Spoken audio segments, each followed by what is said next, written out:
Fire. A single word, yet it conjures up images that are both mesmerizing and fearsome. The flicker of flames in the darkness has captivated human imagination for countless generations. It is a phenomenon that is as old as the earth itself, a force that has shaped the very fabric of our world. It's a force of nature both beautiful and, well, terrifying. The gentle crackle of a campfire can bring comfort and warmth, while the roar of a wildfire can inspire awe and dread in equal measure. Fire is unpredictable, untamable, and yet in its own way essential to life as we know it. For millennia, fire has shaped our planet and the life that inhabits it. From the earliest days, wildfires have swept across grasslands and forests, clearing old growth and making way for new life. Some plants have even evolved to depend on fire for their seeds to sprout, showing just how deeply this element is woven into the story of life on Earth. Humans, in particular, share a profound and complex relationship with fire. Unlike any other species, we learned not just to fear fire but to embrace it, to make it our ally.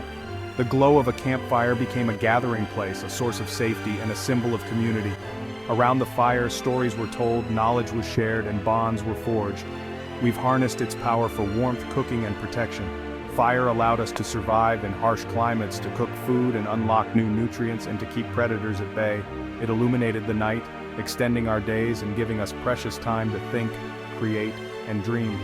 The mastery of fire was a turning point in human evolution, setting us apart from every other creature on the planet. Yet fire also poses a constant threat, capable of inflicting devastating injuries. Its destructive power is never far from our minds. In an instant, a spark can become an inferno, consuming everything in its path.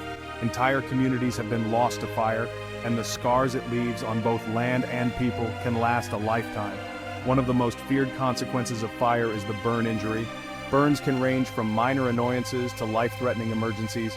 They are among the most painful injuries a human can endure, and their treatment can be long and arduous. The physical and emotional toll of a burn can be immense, affecting not just the body but the spirit as well. Burns are a stark reminder of fire's dual nature. They show us that the very thing that gives us life and comfort can also take it away in a heartbeat. This paradox lies at the heart of our relationship with fire, a source of both hope and fear, creation and destruction. They represent the fine line we walk between utilizing fire's benefits and succumbing to its dangers. Every time we strike a match or light a stove, we are engaging in a delicate dance with this ancient force. We must respect its power, for it demands both caution and reverence. To understand why humans heal some burns but not others, we need to journey back in time.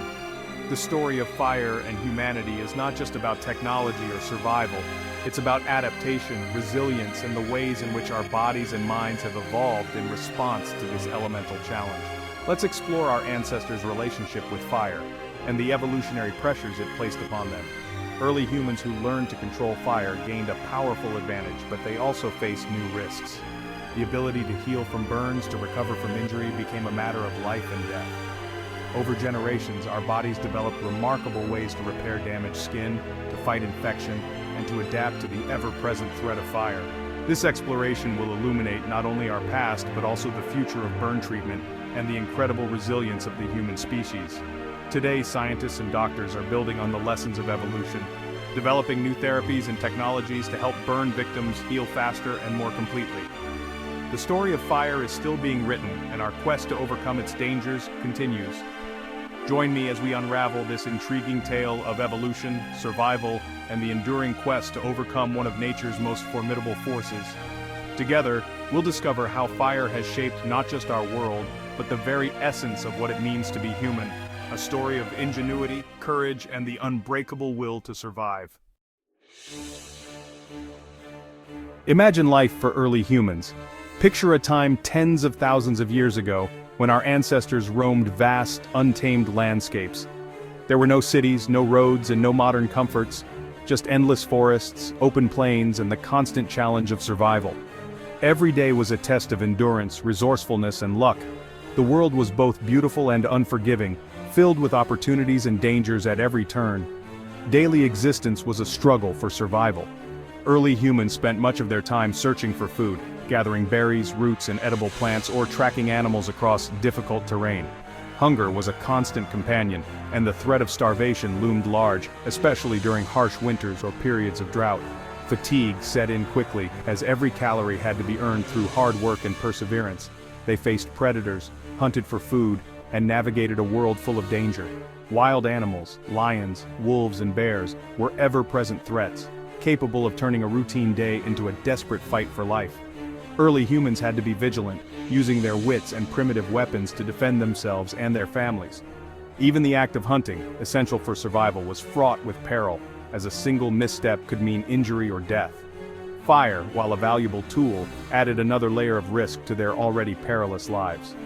The discovery and control of fire was a turning point in human history, offering warmth, light, and protection from predators. It allowed our ancestors to cook food, making it safer and easier to digest. But fire was a double-edged sword, both a friend and a potential foe. In a world without advanced fire-making techniques, maintaining a fire was crucial. Early humans relied on simple tools, rubbing sticks together, striking stones, to create sparks and kindle flames. Once a fire was lit, it became a precious resource, carefully guarded and tended. Losing the fire could mean days of hardship, as starting a new one was never guaranteed. Losing it could mean freezing, starvation, or vulnerability to predators. Without fire, nights became dangerously cold, and the darkness brought with it the threat of prowling animals. The warmth and light of a campfire were not just comforts, they were essential for survival, providing a sense of security in an unpredictable world. This dependence on fire meant constant exposure to its dangers. Early humans had to stay close to the flames to keep warm, cook food, and ward off animals. But being near fire also meant risking accidental burns, especially when tired, distracted, or working in the dark. The line between safety and injury was thin, and mistakes could happen in an instant. Burns from accidental contact with flames were likely common. Imagine reaching too close to add a log or stumbling and brushing against hot coals. Even a small lapse in attention could result in painful injuries, blistered skin, scorched hands, or worse. For early humans, these burns were an everyday hazard, a price paid for the benefits fire provided. Adding fuel to a fire, cooking over open flames, or even just getting too close could result in injury. The simple act of preparing a meal or keeping the fire alive required constant vigilance. Children and elders were especially at risk, as their reflexes and awareness might not be as sharp. Every member of the group had to learn respect for the fire, understanding both its power and its potential for harm. These burns, though painful, were a part of life. There were no ointments, bandages, or modern medicine to ease the pain or speed healing. Suffering from a burn meant enduring days or weeks of discomfort, with the risk of infection always present. Yet despite the pain, early humans had to carry on, adapting to their injuries as best they could. But for our ancestors, burns were more than just painful injuries. They could limit a person's ability to hunt, gather, or defend themselves. A serious burn might mean the difference between life and death, not just for the individual, but for the entire group. The community had to rally together, offering support and care, knowing that every member's survival was intertwined. They represented a serious threat to their survival. In a world where every hand was needed, even a minor injury could have lasting consequences. Burns could weaken the body, slow healing, and make a person vulnerable to other dangers.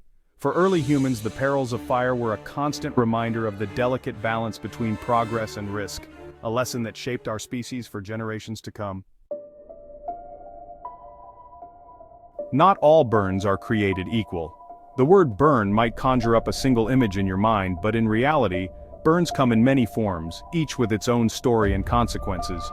From the faintest pink mark left by a brief touch to a hot pan, to the devastating injuries caused by raging flames, the spectrum of burns is vast and complex.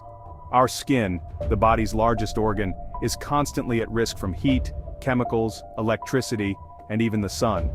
But how our bodies respond, and how our lives are affected, depends greatly on the type and severity of the burn. Imagine for a moment the difference between accidentally brushing your hand against a hot stove and being caught in a house fire. The first might leave you with a stinging sensation and a red patch that fades in a few days. The second can change your life forever, resulting in deep wounds, scars, and a long, painful recovery. While both are technically burns, their impact on the body and on a person's life couldn't be more different. The minor burn is a temporary inconvenience, a lesson in caution. The severe burn is a crisis, a medical emergency that demands immediate and specialized care. To make sense of this range, we categorize burns into two basic types, mild and severe. This distinction isn't just about how much it hurts in the moment, it's about how deeply the burn penetrates the skin, how much tissue is damaged, and what risks come next. Mild burns, often called first-degree burns, are the most common. They affect only the outermost layer of skin, known as the epidermis. Severe burns, on the other hand, can reach deep into the dermis or even beyond, damaging nerves, blood vessels, and muscles. Mild burns damage the uppermost layers of skin. You might experience redness, tenderness, and a bit of swelling. Think of a sunburn after a long day at the beach, or the quick pain from touching a curling iron. These burns are uncomfortable, but they're usually not dangerous. The body's natural healing process kicks in quickly, and within a few days the skin repairs itself, often without leaving a trace. The symptoms, pain, redness, and swelling, are your body's way of signaling that something is wrong, but also that healing is underway. With simple first aid like running cool water over the area or applying aloe vera, most mild burns heal on their own. The skin's remarkable ability to regenerate means that, in most cases, you'll be back to normal in a week or two, with little more than a memory of the incident. Severe burns, however, tell a very different story. These injuries go far beyond the surface, destroying not just the skin, but the tissues beneath. The pain can be excruciating, or in the most serious cases there may be no pain at all because the nerves themselves have been destroyed. The body's response to such trauma is dramatic: swelling, fluid loss, and a high risk of infection. The road to recovery is long and uncertain, often involving surgeries, skin grafts, and months or even years of rehabilitation. These burns penetrate deep into the skin and underlying tissues, sometimes reaching fat, muscle, or even bone. The damage is not just local. Severe burns can disrupt the body's entire system, leading to shock, organ failure, and other life-threatening complications. The risk of infection is especially high, as the protective barrier of the skin is lost, leaving the body vulnerable to bacteria and other invaders. The consequences of severe burns are profound. Beyond the immediate pain and risk of death, survivors often face a lifetime of challenges: scarring, limited mobility, and emotional trauma. The healing process is slow and uncertain, and even with the best medical care, full recovery is never guaranteed. Infections, dehydration, and complications from treatment can all threaten survival, especially in the days and weeks after the injury. Now imagine facing these injuries in a world without modern medicine. For most of human history, even a small burn could become deadly if it became infected. Without antibiotics, sterile dressings, or advanced surgical techniques, the body's natural defenses were often not enough. A simple wound could fester, leading to sepsis and death. The threat of burns, and the infections that followed, shaped the lives and survival strategies of our ancestors. This distinction between mild and severe burns is crucial to understanding the evolutionary pressures faced by early humans. The ability to heal quickly from minor injuries and to survive more serious ones would have been a matter of life and death. Our ancestors learned to respect fire, to treat wounds, and to care for each other in times of injury. These experiences left their mark on our biology, influencing everything from our pain response to the way our skin heals. Today, our bodies still carry the legacy of those ancient challenges. The way our skin reacts to burns, the speed of our immune response, and even our instinct to protect an injured area, all are shaped by the long history of human survival. By understanding the difference between mild and severe burns, we gain insight not only into modern medicine, but also into the remarkable story of how our species has adapted to a world full of dangers, and how we continue to heal, recover, and thrive. Evolution is a powerful force shaping life on Earth over countless generations. At its heart lies the concept of natural selection. Organisms with traits best suited for survival and reproduction in their environment are more likely to pass those traits on to their offspring. These advantageous traits encoded in our genes are passed down through generations, gradually shaping the species. Over time, this process can lead to remarkable adaptations that help organisms thrive in their particular niches. Think of it like a race. In the race for survival, individuals with advantageous genes are like runners with a head start. They are more likely to survive, reproduce, and pass on those beneficial genes to their offspring.